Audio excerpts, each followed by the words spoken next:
Welcome one, welcome all to the AMINOKART on the NASCAR Amino Network. We're at destination 2 of 4 for the Kenseth Cup today, that being the Faygo figure 8. And if you know anything about figure 8s, they are filled with nothing but chaos. And that is exactly the guarantee of AMINOKART, is craziness, chaos, and even in some cases, death. I'm Cater Johns, as you can see right around here.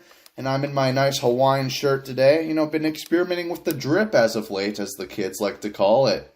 But anywho, in case you didn't cringe enough there, I'll probably think of different ways to make you cringe even more later on. But Faygo figure 8.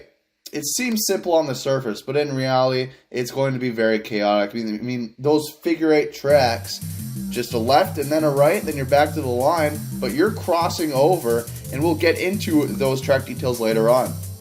But once again, a briefing of the course schedule. We did JD Speedway last week, where we saw Kyler Sustry win that race. Now, the Faygo figure 8, it's time for that before we head to Style Circuit and then Road and Raceway to cap things off in the Kenseth Cup.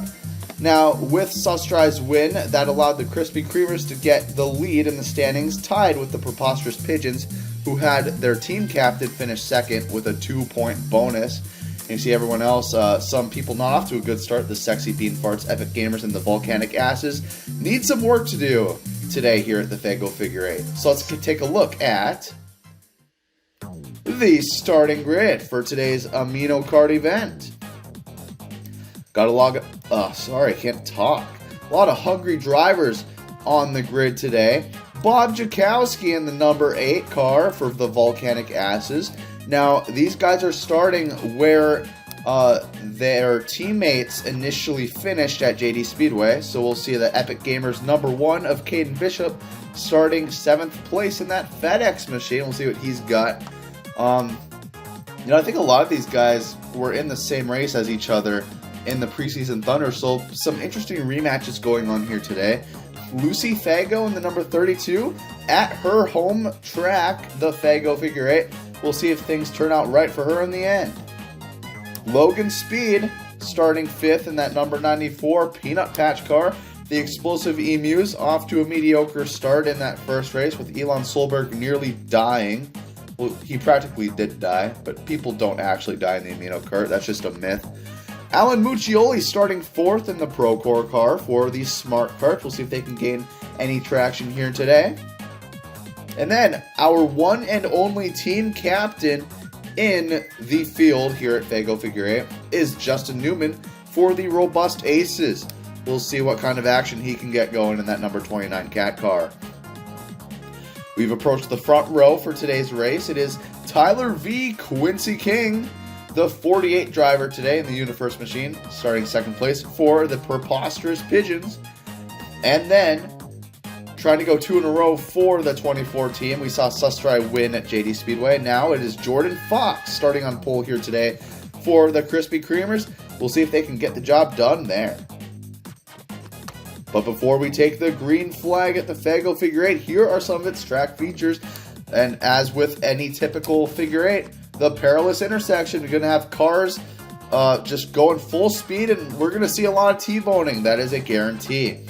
Then, a bit more of a subtle feature, the tightening corner exits. These corners widen up in the apex, but they tighten up to about 2 to 3 grooves on exit. You need to be very careful, giving each other lots of room on the racetrack. And then the easy access pits location, just out of the 4th corner and right before the intersection. That could be very wild and very dangerous. Let's get it started.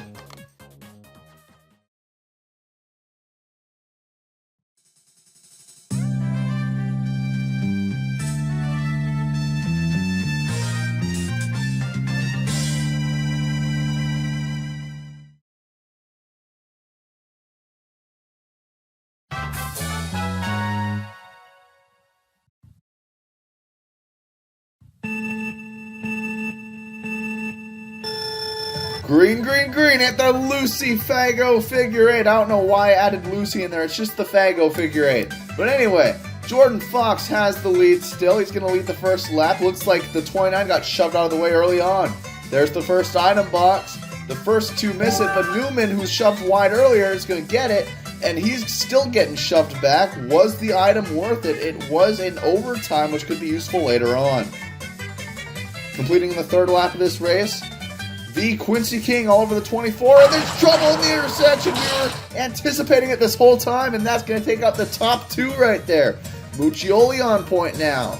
Logan Speed, can these guys avoid more contact in the intersections? There's some bumping and grinding going on. There goes Speed, turned to the wall, but he's going to keep it going. And the Invincios by Jordan Fox. He absolutely obliterates Alan Muccioli and the 8 car and pretty much everyone else. Oh my goodness gracious. But look who's in the lead. Lucy Faygo. Oh no! There goes Fox in the 48. Well, I think I know who's winning this race. Everyone's on the pit road at the same time. Oh my god. So much flooding over there. The Faygo's got an incredible advantage right now. Jenga jumble by the 42 and a bunch of cars are trapped on the opposite side of the track. Now it's just a circle. Justin Newman's going to use an overtime item. Not sure how that's going to be useful for him. But now we're just inside of 2 laps to go as this race is going really quick now. And only 3 guys are in contention. The oil slick by the 8. As it's the final lap, that screws Alan Muccioli. It's a battle for the win. They turn each other. He's trying to keep it straight. They're still grinding, but Alan Muccioli's going to win at the Faygo figure 8. That ended up turning into just a circle in the end. Oh my god, these races are a workout to commentate. You know, I am so glad that we're able to reflect. As you see, the 48 is upset with the 8 after what happened there. But as I was saying, I'm so glad we get to reflect through the highlight reel. You see, there was the first contact in the intersection that just propelled the 24 onto the wall, ending Jordan Fox's good run there. But then, the bump and run by the 94, the 42 did not take too kindly, and then he gets the 94 back right there. That moves Faygo up to second, and Newman goes by for third. But then Jordan Fox got an Invincios after leaving the pits. He gains all that ground back, nails Alan Muccioli, who ends up winning the race. He had to come back from that, which is incredible. Drills the 8, and then these guys look like they react to their mirror there, and then get sideswiped anyway by the Invincios. So they all get sent to the pits. Then this right here finished off second place Jordan Fox. That leaves only Lucy Faygo running at this point in time. I mean, look at the absolute jam session on pit road. And then the Django Jumble absolutely turns this race on its head. 5 guys plowing into each other, stuck on the opposite side of the track, and that leaves Brandon what am I talking about? Bob Jakowski drops the oil slick. Alan avoids it, but has nowhere to go but the wall, gets it going. Then they all come together. A 360 by the 48, 2. The 48 and the 8 collide. They're battling for second, but Muccioli barely squeaks out in front after saving it, and he will win for the Smart Karts here today. The 8 car of Bob Jakowski goes across in second, and V. Quincy King will take it home third. And really just a mess from the running order after that Jingo Jumble. But Lucy Faygo gets 4th at her home track. Jordan Fox with 3 points today gets 5th. And Speed, Newman, and Bishop round out the field. And the Epic Gamers just having a terrible time so far in the Kenseth Cup, as will be reflected in the standings here. And you see they're at the very bottom with just 1 point. But on top now, the Preposterous Pigeons still in a tie for the lead, but they lose on the tiebreaker because the Smart Karts have that winning car, that being the 42 of Muccioli today. So they're on top. The Krispy Kremers fall to third, but they're 3 points within. And I'd say it's still doable to win this cup if you're anywhere down as far as the Explosive Emus, but the Epic Gamers they got a lot of work to do and a lot of things to go their way. But we're going to the furry track next. Style Circuit. Tune in, or maybe not. I don't blame you. It's a furry track, but stay tuned.